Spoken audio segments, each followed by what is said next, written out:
Je vous salue tous bien-aimés dans le nom de notre Seigneur et Sauveur Jésus-Christ. Nous voulons dire merci à Dieu pour la vie, le souffle qu'il nous donne. Et nous pensons bien que vous avez bien démarré l'année 2022. Vous avez commencé déjà par suivre vos objectifs, les poursuivre. Les objectifs le temps ne nous attend pas. Et nous pensons bien que vous avez commencé quelques-uns de vos objectifs. Nous allons aujourd'hui partager une méditation dans le livre de Luc au chapitre 7e, les versets 1 jusqu'au verset 10.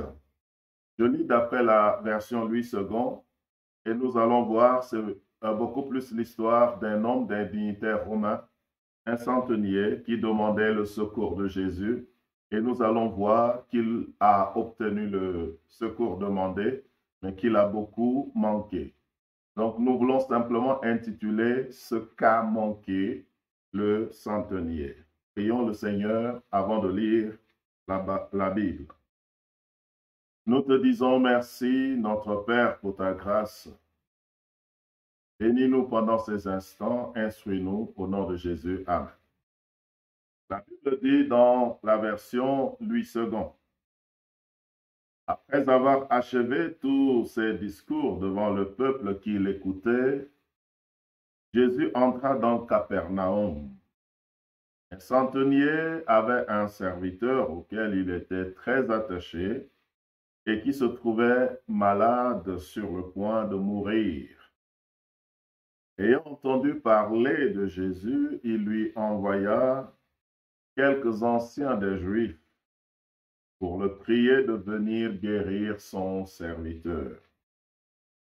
Ils arrivèrent auprès de Jésus et lui adressèrent d'instantes supplications, disant, « Il mérite que tu lui accordes cela, car il aime notre peuple et c'est lui qui a bâti notre synagogue. » Jésus étant allé avec eux, n'était guère éloigné de la maison quand le centenier envoya des amis pour lui dire, « Seigneur, ne prends pas tant de peine, car je ne suis pas digne que tu entres sous mon toit. C'est aussi pour cela que je ne me suis pas cru digne d'aller en personne vers toi, mais dis un mot, et mon serviteur sera guéri.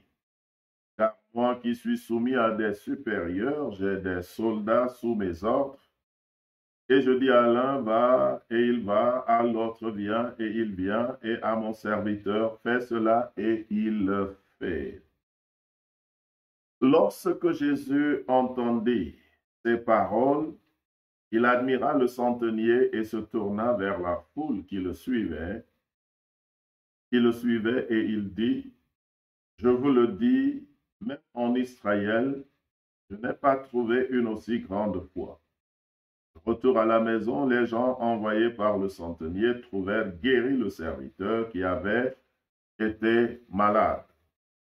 Le texte, nous le connaissons si bien, mais en lisant le texte, nous voyons les personnages qui sont là, nous voyons Jésus et ses disciples, nous voyons le centenier et nous voyons, n'est-ce pas, les serviteurs ou bien les anciens du peuple, les anciens des Juifs, donc des dignitaires religieux qui venaient vers Jésus pour demander le secours ou jouer l'intermédiaire. La lecture, elle est assez longue, mais nous pouvons simplement retenir quelques points pour nous permettre de voir en fait ce que le centenier a perdu, quand bien même il a obtenu le miracle demandé. C'est surprenant que nous ayons obtenu un miracle et pourtant nous avons raté le plus grand ou bien le plus important dans un miracle eu. Dans nos communautés et dans la foi chrétienne d'une manière générale, nous avons beaucoup de difficultés, nous avons beaucoup de manques, nous avons beaucoup de besoins. Et c'est à juste titre que quelqu'un a dit que nos manques, n'est-ce pas, nous affectent. Nos manques nous influencent et nos manques, n'est-ce pas, peuvent altérer notre jugement de sorte que nous ne savons plus qu'est-ce qui est nécessaire, le plus important dans notre vie, dans notre existence. Un, nous voyons ici que le centenier, donc un dignitaire, quelqu'un qui avait au moins 100 soldats sous sa responsabilité, donc qui dirigeait, n'est-ce pas, le groupe de 100, et il avait un besoin de miracle. Il avait un besoin de miracle, et certainement c'est après avoir tout fait. Nous pouvons constater que c'est un homme, pas d'origine religieuse, pas d'origine juive, mais c'est un homme qui a quand même un attachement, une ouverture envers la religion des Juifs, envers, n'est-ce pas, le judaïsme et dans ce contexte-là, envers la chrétienté qui est l'accomplissement du judaïsme. Alors, dans un premier temps, cet homme avait un besoin et après avoir tout fait, il a entendu parler de Jésus. La foi vient de ce qu'on entend, bien sûr. Et l'homme, il a enfin décidé de faire le pas vers la bonne personne, donc Jésus, donc Dieu. Lorsque nous avons des besoins, des problèmes, des difficultés, savoir à qui aller est important et aller vers Dieu est le plus important. Comme peuvent nous aider, des personnes qui ne nous connaissent pas peuvent nous aider et la vie, elle est comme ça. Tout le monde ne nous rejette pas. Parfois, des inconnus nous aident. Parfois, des personnes que nous n'apprécions pas, beaucoup peuvent aussi nous aider. Jésus n'a pas beaucoup été apprécié de son temps pour ne pas dire qu'il a été rejeté, mais il va faire du bien, même à la classe religieuse qui vint à lui jouer l'intermédiaire. Alors, l'homme qui avait besoin des miracles est passé par des intermédiaires.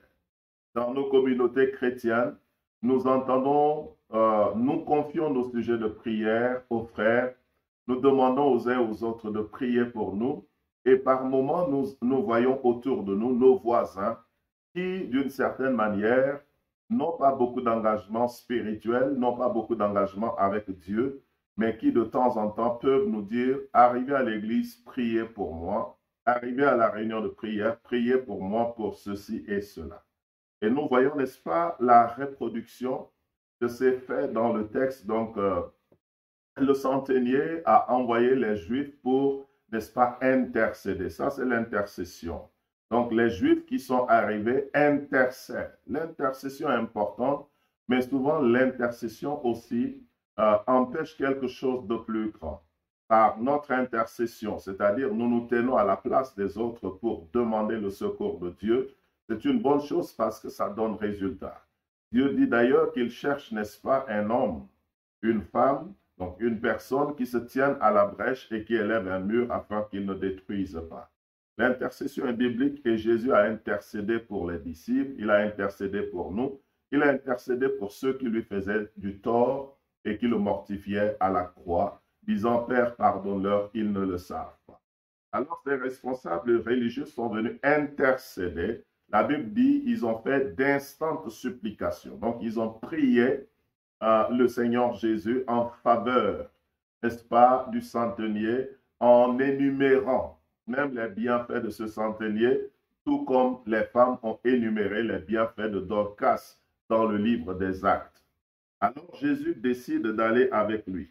Donc Jésus a accepté de se rendre chez le centenier, contrairement à ce que nous pouvons voir dans la vie du prophète Élisée, quand le fils de la femme, le fils unique de cette femme qui a reçu, de cette femme est mort, alors Élisée a envoyé son serviteur, Géasi probablement, pour aller et pour pouvoir prier pour que le garçon, la situation soit résolue, mais la femme a insisté que ce soit plutôt, n'est-ce pas, Élisée. Donc Jésus, contrairement à Élisée, a réagi avec promptitude, n'a pas envoyé un disciple prier, mais il est allé lui-même pour prier en faveur de cet homme. Alors Jésus décide d'aller. Et c'est quand Jésus décide d'aller, donc que là je retrouve une réaction bizarre de la part de l'homme. L'homme qui a envoyé des responsables religieux intercéder que Jésus vienne dans sa vie, que Jésus intervienne, Les responsables, les chrétiens, les spirituels, donc ceux qui croient en Dieu sont partis. Maintenant, Dieu a accepté. Jésus accepte de venir maintenant avec la réponse. Vous voyez, il y a des miracles qui apportent la présence de Dieu. Et d'ailleurs, les miracles ont pour but d'amener Dieu dans la vie des humains. Nous prions pour des miracles pour que ces personnes qui reçoivent les miracles finissent par recevoir Dieu, comprennent l'authenticité et la véracité de la parole de Dieu. Les miracles doivent attester le ministère de la parole. Donc Jésus a dit, partez, mais quand vous partez, voilà les miracles qui accompagneront. Donc les miracles accompagnent le ministère de la parole qui fait entrer Dieu dans nos vies. À tous ceux qui l'ont reçu, elle a donné le pouvoir de devenir enfant de Dieu, donc la parole. Donc le miracle a pour but d'amener une intervention de Dieu dans la vie d'un individu et Dieu lui-même dans l'individu. Donc Jésus se déplaçait avec tout ce monde et le décorum pour arriver chez le centenier. Curieusement, le centenier, voyant Dieu, sentant Dieu en train de venir, il a envoyé une vague d'amis dire à Jésus, avec une très grande logique, il avait raison. Il a vu et il a dit, maître, voilà qui je suis. Je suis un homme qui a fait tellement de mal. Tu n'es pas digne d'entrer chez moi. Contrairement à Zachée. Contrairement à Zachée, cet homme a repoussé Jésus et a maintenu Jésus loin de sa maison et loin de sa propre vie en voyant, n'est-ce pas, sa situation. Beaucoup de personnes, pour avoir connu un passé, pour avoir vécu, pour avoir connu le péché, parfois Dieu n'est pas inconscient de notre faiblesse. Dieu n'est pas inconscient de nos luttes. Dieu n'est pas inconscient. Donc, vu que par moment, nous nous trouvons indignes de tels bénéfices, de telles interventions de Dieu, nous croyons en sa protection, mais croire que Dieu peut visiter ma vie et ta vie d'une certaine envergure, beaucoup de personnes se sentant indignes disent, n'est-ce pas, c'est vrai, Dieu intervient, Dieu est grand, Dieu est puissant, mais moi, je pense que Dieu ne peut pas faire ça dans ma vie et je ne lui en voudrais pas s'il ne fait pas parce que je connais ma vie. N'est-ce pas que des raisonnements logiques et religieux? Ça, c'est un raisonnement religieux. Je sais que Dieu est bon, je sais que Dieu peut intervenir, mais moi, je sais qu'il ne le fera pas. Pourquoi? Parce que je suis indigne. Et s'il ne le fait pas, je ne lui en voudrais pas. Donc, certaines personnes pensent et croient qu'elles méritent que Dieu n'intervienne pas dans leur vie. Croire que Dieu ne peut pas intervenir dans votre vie, c'est un grand mal que vous vous faites vous-même. Alors cet homme a maintenu Jésus loin de la maison en donnant des raisonnements logiques et en disant des vérités spirituelles importantes. Mais il a dit, dis seulement un mot. Donc il y en a qui vont dire, pasteur, prie de loin seulement, Dieu va intervenir. Priez Jésus de loin, il va intervenir. On a peur que Dieu vienne chez nous parce que nous pensons qu'il y a un péché chez nous que Dieu viendra découvrir. Dieu connaît nos péchés avant même qu'il le vienne. Alors si en dépit de nos fautes, en dépit de qui nous sommes, je n'encourage pas à demeurer dans la faute. J'encourage à avoir un idéal de perfection.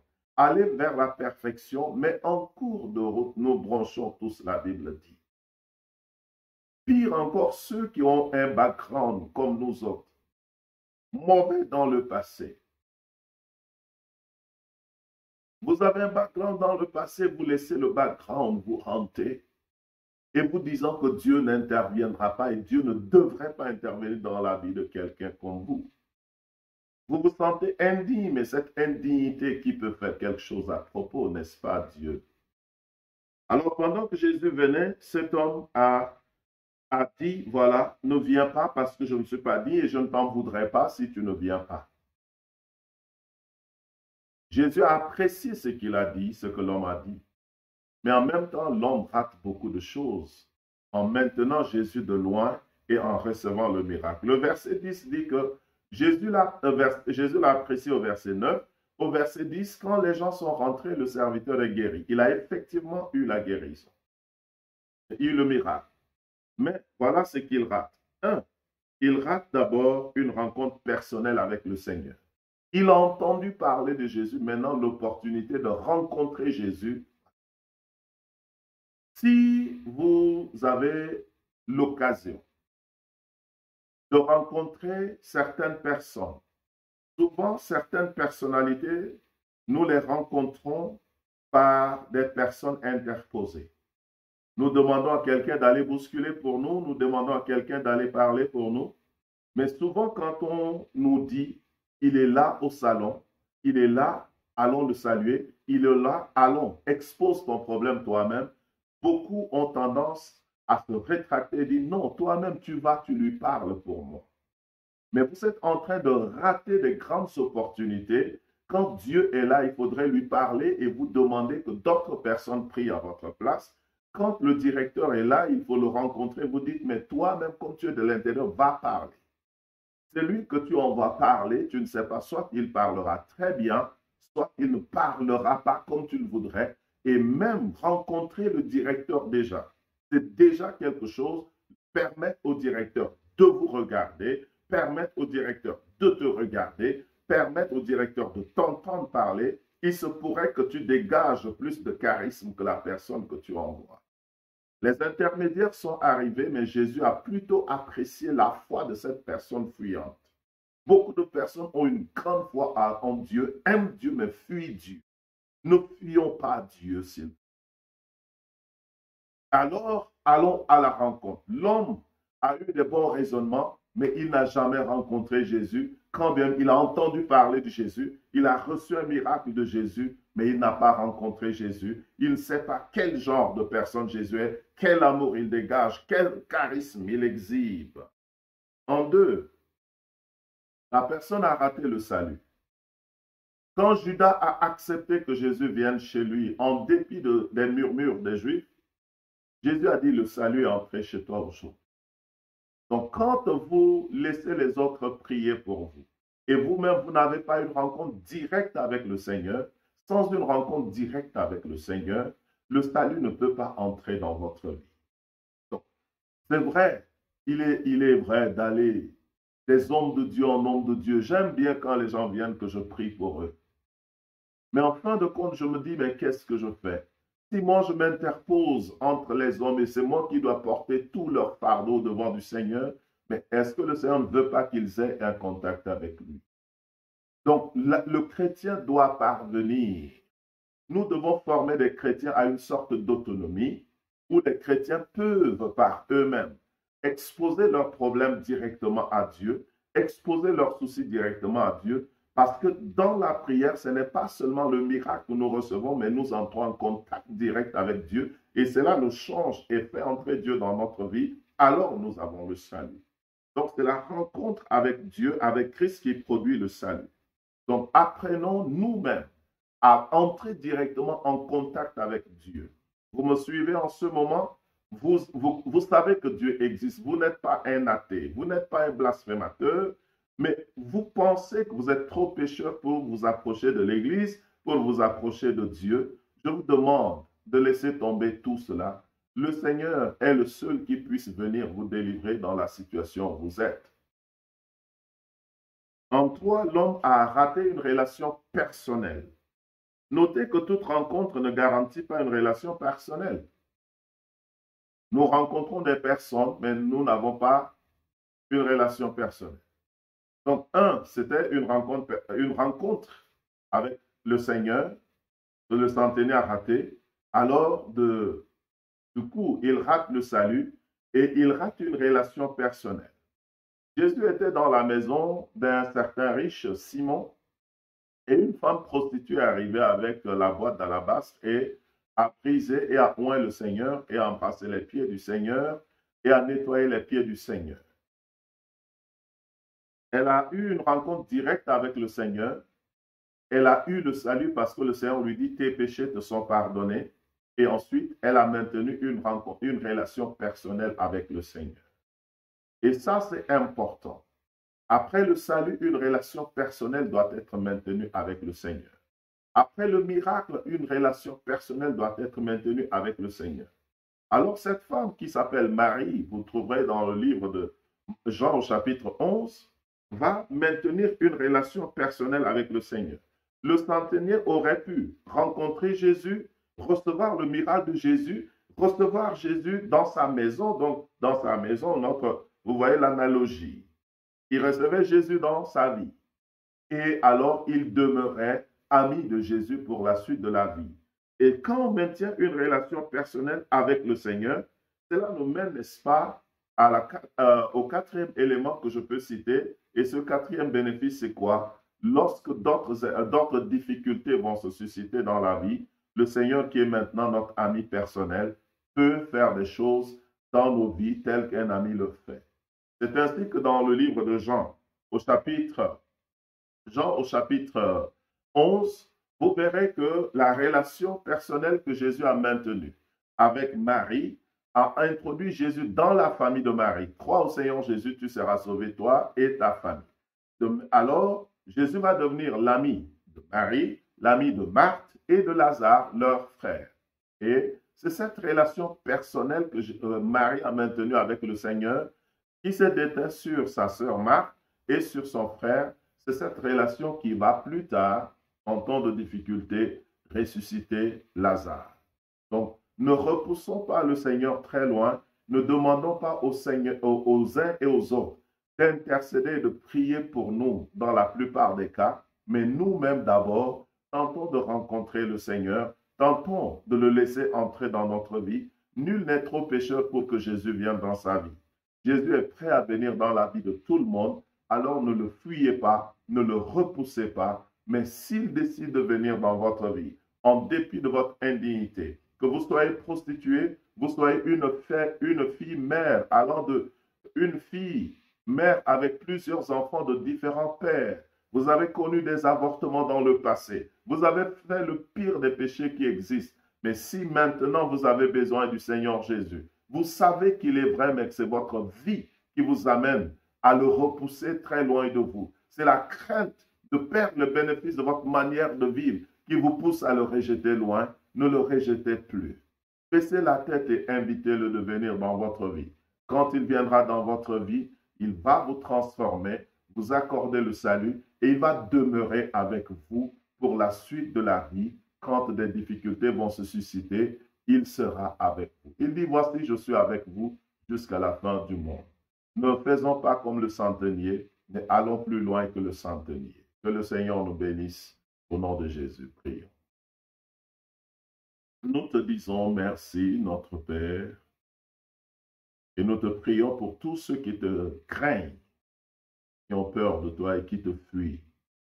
Demandons aux autres de prier pour eux, pour elles. Touche-les et rapproche-toi d'eux et d'elles. Et amène-les dans la bergerie et fais des grands miracles maintenant et des grands miracles dans le futur dans leur vie. Donne-nous la foi de ce centenier, mais donne-nous d'aller au-delà de ce centenier pour avoir une rencontre avec toi. Au nom de Jésus. Amen. Que Dieu nous bénisse.